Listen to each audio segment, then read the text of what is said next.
si Dylan Minor na ang sabi ng mga katkatera sa X, damang-damang mo na daw. Bilang malaking-malaking daw ang pagsikat kasi number 1.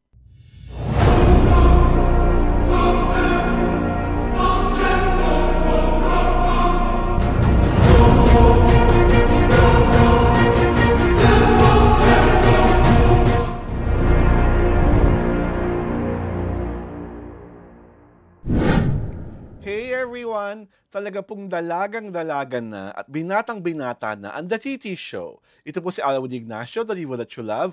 Kasama ko ang aking kaibigang Ultra Maldita. Hi, this is Alex Brosas. At ito po ang kauna-unahang episode ng aming Season 19 ng Taria na Talakian Showbiz Edition. Mare, ilan naman ating organic subscribers? Well, we now have 14,630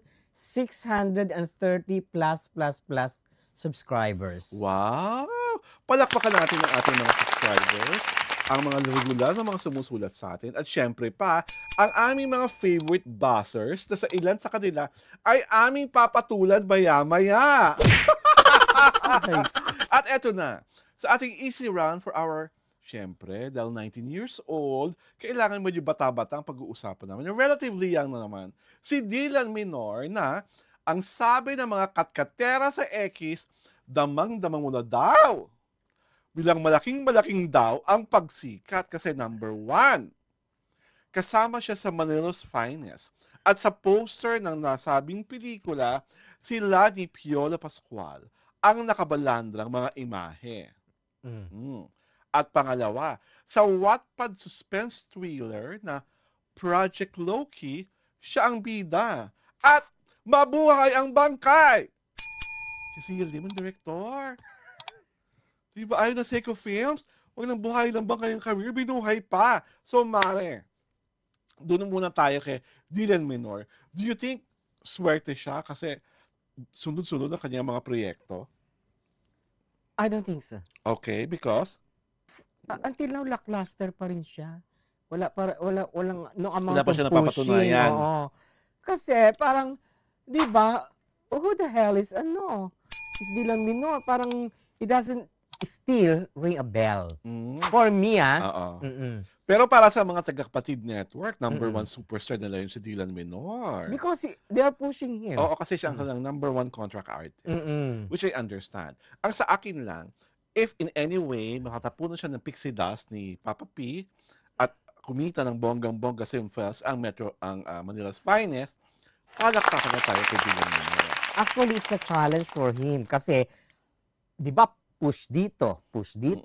So, kailangan may mangyaring positive. Yes. Kasi, if not, di ba parang, it's a waste on gambling on him. Ganun ang mangyayari, di ba? Well, we could never tell kung talagang waste ang pagsusugal sa kanya. Kasi nga, wala pa naman talaga tayong napapanood na pagmalakasan niyang project. Except itong atong parating na Film Fest at yung series niya na I'm sure, yung series, sila lang naman ang manonood noon. Tsaka hindi Ang maganda kay Dylan, he is bereft of a love team. Yes. He is on his own. Stand alone. Stand alone siya. Yun ang packaging niya. Which is, to some extent, a big challenge for a newcomer like him. Yes. And which, to some extent, is a big advantage also. Kasi, she will not have to rely on somebody para sumikat. Parang, diba? He's on his own. Hindi siya magagaya doon sa mga ibang lalaking ka-love team dati nung nagkahiwalay na laos. Diba? Pasok, William Martinez. Diba? Aray ko. Pasok, Wawi de Guzman. Aray ko. Ang dami-dami na lang ganyan. Pasok, Sian Lim. Ay, diba? So, parang, yung huli mong pinasok, parang pasok na pasok sa, Sa iba siya. Aray ko, my God. Magiging malaswa. Nagiging malaswa naman ang show. Ang dami-dami namang positive reactions at bombastic reactions yung AI photos namin, di ba? Yung parang mabuhay yung bagong kasal kami. Diyos ko. At ito na nga. At isa pa, we were talking about the Film Fest because ang Manila's Finest ay kasama sa Film Fest. Pinakilala na, di ba? A recent 4 finished films na lalaban sa paparating na Film Fest kay December. So, 8 lang? 8. Walo lang 8 this lang. year. Walo lang Walo this lang this year. year. Okay. So, ang una ay Imperfect. Ang bida dito ay sina Sylvia Sanchez, Joey Marquez, Lorna Tolentino, Noni Buencamino, at si Tontot Gutierrez. At kasama nila dito ang mga batang may Down syndrome. Sinong next, Mare? Love You So Bad. Ang cast ay sina Dustin Yu, Bianca De Vera, and Will Astley. At alam na alam nating lahat, yung tatlong yan ay galing sa Pinoy Big Brother Collab Edition. Celeb Collab Edition. Eto na produce ng aming columnist, si Attorney Georgie Alonso, ang Unmarry, kung saan pinabibidahan ito nila Sanjo Marudo at ni Angelica Panganiban. Yeah. And the last but not the least is Bar Boys After School, starring Carlo Aquino, Enzo Pineda, Kian Cipriano, Clarice De Guzman, and Will Ashley. Ang taray ni Will Ashley, ha? May dalawa. Film Fest. Di ba may isa pa na back-to-back ang Film Fest entry? Si Clarice. Si Clarice. Kasama siya ni Vice Ganda doon sa eh. Oy, congratulations sa mga diba? kids ng PBB, ha? Ang bongga-bongga ng inyong karera, di ba? Hindi lahat na bibigyan ng Film Fest entry, no? At napapasama, ibig sabihin, sobrang promising ninyo. At saka ang selection ng mga di ba? Ang selection ng mga entries, din? Di ba? Maigting. Maigting. Oo. Di ba? Talagang pagalingan. And I was able to talk to the Manila Times editor, si Tessa Mauricio. She was very impressed with the lineup of films for this year. Yun ang kanyang bonggang-bonggang opinion. Ito na, mga nag-uopinion sa The TT Show. Mare, basa! From Arlene? Bravo! Kabravo-bravo ba ito, ha? Ayan na. Kung ano man ang napuno na fictional character sa mga true-to-life na movies, di naman siguro ginawa yun para ilihis sa totoong character ng mga kinaukulan at mga pangyayaring naganap. I think she's pertaining to Quezon. Yeah. When we talk about Quezon, because I remember you were curious about bakit may mga fictional characters. Diba? Ito na. Ito. Malabong-malabo ko talaga, Anastasia, dahil ito ang drama mo. Mga fake news lang kayo. Inggit kayo kay Katren. Baka di kayo nabigyan ni Katren kahit fake vlog nyo. Kasi fake ang vlog nyo. Ito? Sana makulong kayo. Sana makulong kayo.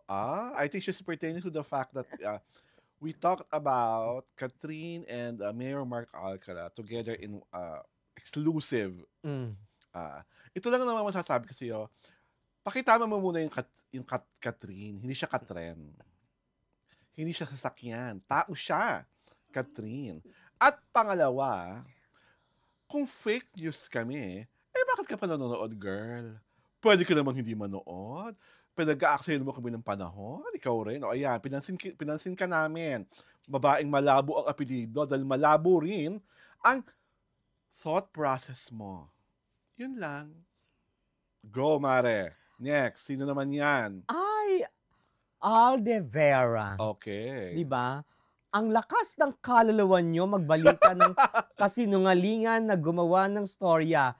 Tigilan nyo na ang mga kabiliwang issue. I think he's also pertaining, this De Vera person is also pertaining to our Catherine Mark Alcala, pasabog. What can you say to Al? I am reserving my kindness to animals.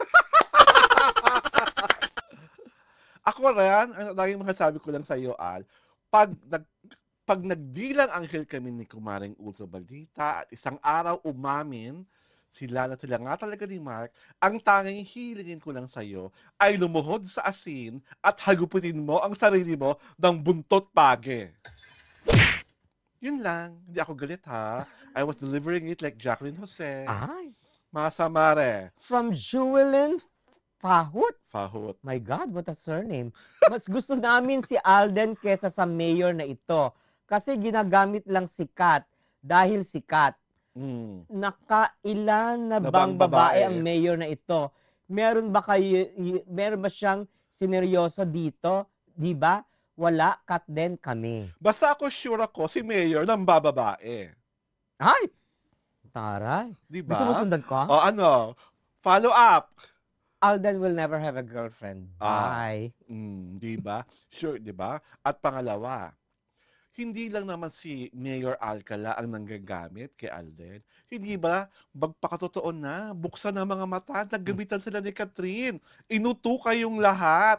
Kaya nga ang laki-laki ng kinita ng movie nila, no? Nabudol in short. Na budol gang is budol gang realness ang Na- ginawa ni Catherine at ni Nabudol Alden. sila. Oo, Dahil nabudol sila. syonga-syonga sila. Charot! Di ba? Kaya, again, ano apelido niya? Fahuta. Fahuta. Binibining Fajut. fahut. Fajut. Fajut. Isa ka pa rin. Sa susunod, ikaw naman, lumuhod sa munggo. Tapos may hawak-hawak kang mabibigat na libro sa kabila at kanang kamay mo na nakaganyan ka, nakadipa. Para malaman mong hindi mo naman alam ang iyong pinagsasabi. Dahil dyan, kami po ay iniimbitahan kayong manood ng The Titi Show. Ito po si Alwin Ignacio, The Diva That You Love. Kasama ko ang kaibigang Ultra Maldita. Hi, this is Alex Brosas. Siyempre pa, ito po ang Tarayana Talakayan Showbiz Edition.